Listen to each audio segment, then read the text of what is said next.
Magandang araw, mga kaibigan. So, bali tutugtugin natin yung sisiwit ng simple tone, fingerstyle. Tuturo kong una muna sa inyo ay yung intro, paano gawin yung intro. Dalawang parte ng intro, yung unang parte at saka pangalawang parte. Pagkita ko sa inyo yung unang parte ng sisiwit. Ito siya.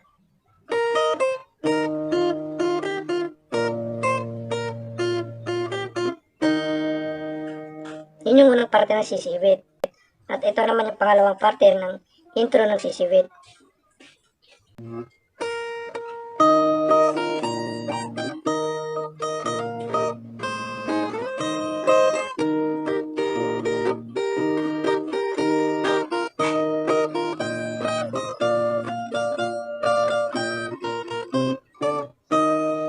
Yun yung intro ng sisiwit. So, bale, unang ituturo ko yung unang parte muna.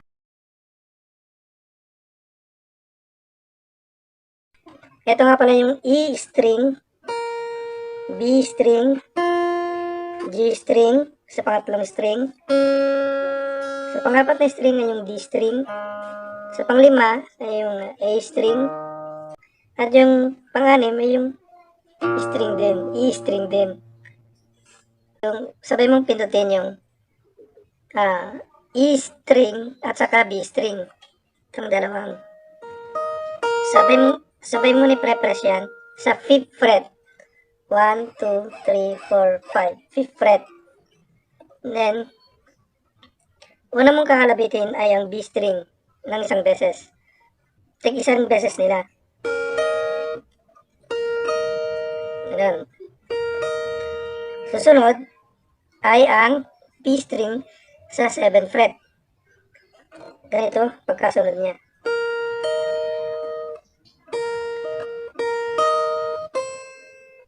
Ganun.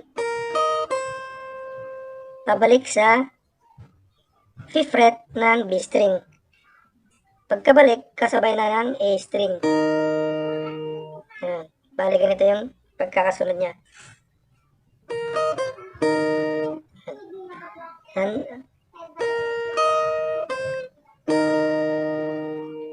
Tapos ang susunod naman doon ay G string. Itong G string, pipindutin mo sa 4th fret ang G string.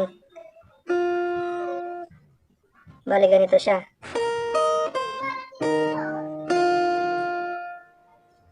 Tapos, ang susunod doon, kakalabitin mo ang G string sa 4th fret papuntang 6th fret ng G string. Bali ganito siya.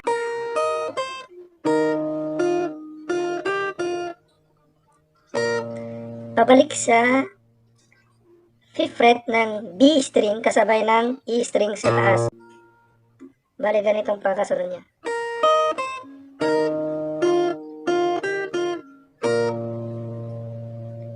Tapos kasunod nun ay ang 7th fret ng B string. 5th fret ng B string, 7th fret ng B string, pabalik sa 5th fret ng B string, pabalik sa 4th fret ng G string, 6th fret ng G string, papuntang G string ng 2nd fret ng G string kasabay ng A string. Bali ganito yung pagkakasunod niya.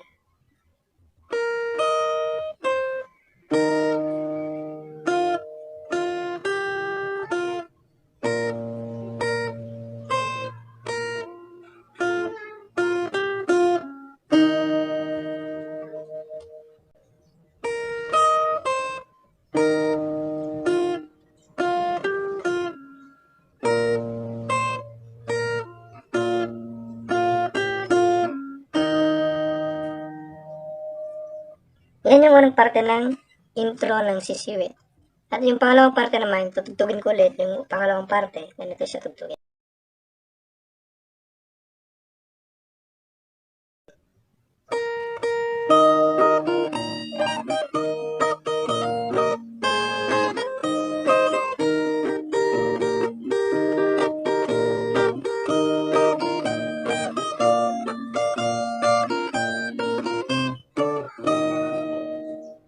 B string sa 5th fret ng 2 beses. At isang beses naman sa E string sa 5th fret. Kung titignan mo, yun yung A, yung buong A. Tatanggalin mo lang ito, lagay mo sa baba. Then,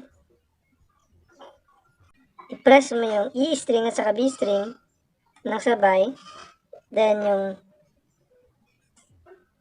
ito, i-press naman niya yung G string sa may 6th fret. At ito naman, i-press niya yung D string sa may 7th fret. Then, ang kakalabatin ay yung B string sa 5th fret ng 2 beses. At isang beses doon sa E string. Sabay ng A string sa taas. Sabay ng A string. Bali ganito siya.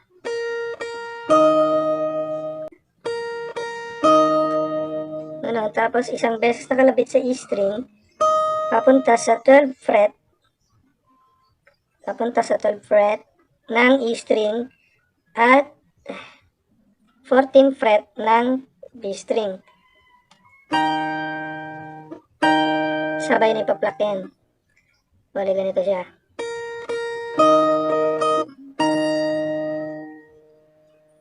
Tapos susunod doon,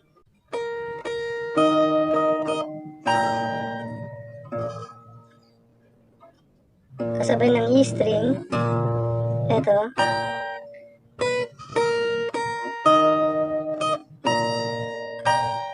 dalawang beses.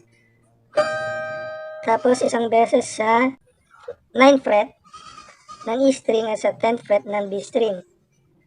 Mula dito, pabalik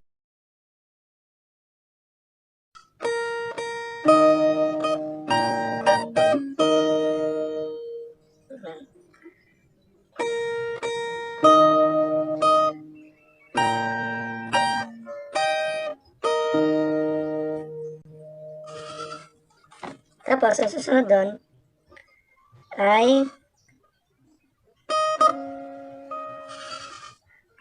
ang E string.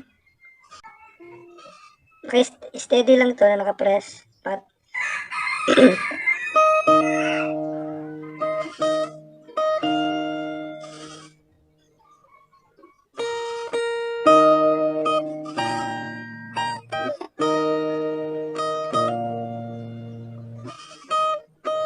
Seventh fret ng E string.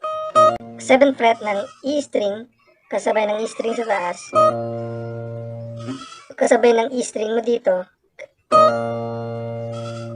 Pabalik ng E string sa 5th fret.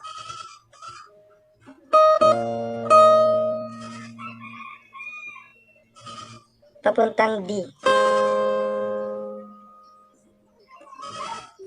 Bali ganito yung pagkasunod niya.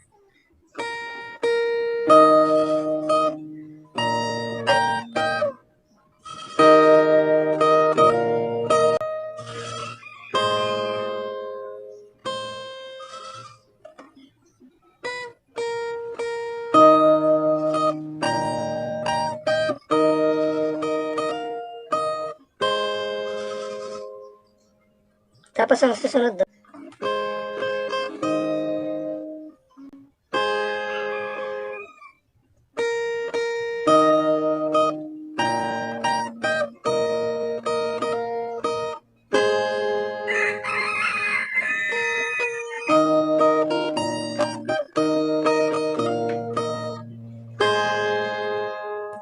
doon, ay E string ng 5th fret at 7th fret ng G string, ay ng B string. Sabay na ipaplak yun kasama ng D string. Bali ganito siya.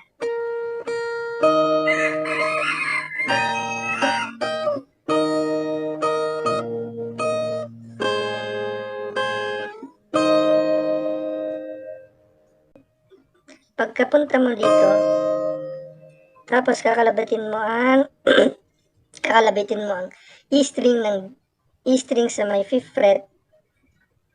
Kasunod nito ang B-string sa may 7th fret. Ganito siya.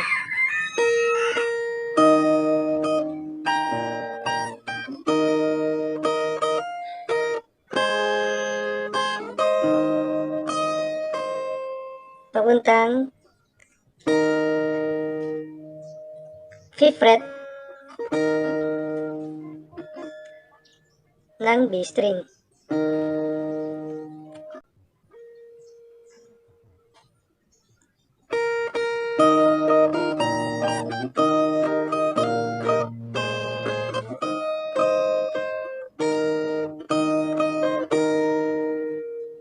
Ang susunod doon ay dalawang beses ulit na kakalabitin ang B-string sa may 5th fret at isang beses sa may E-string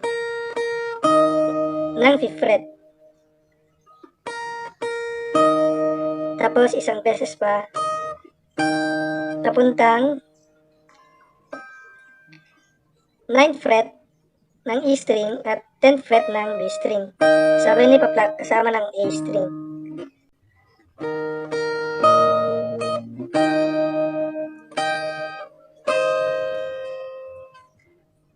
Papuntang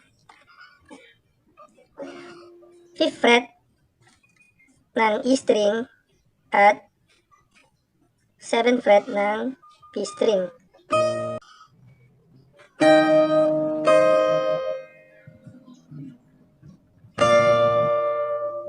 Papuntang 7th fret ng E-string at 9th fret ng B. Bali ganito siya.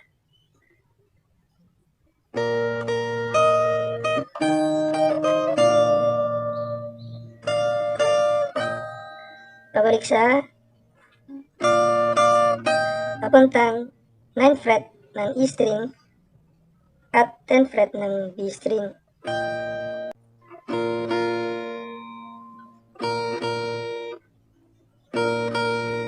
Open na string ng E-string, kasabay ng E-string, i-bass mo.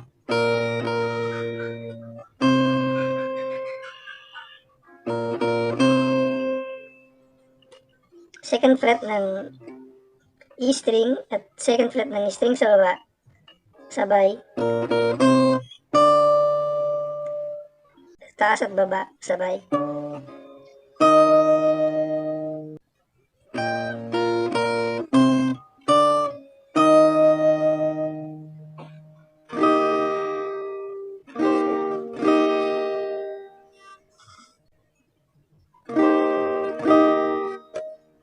Bali ganito yung A ko.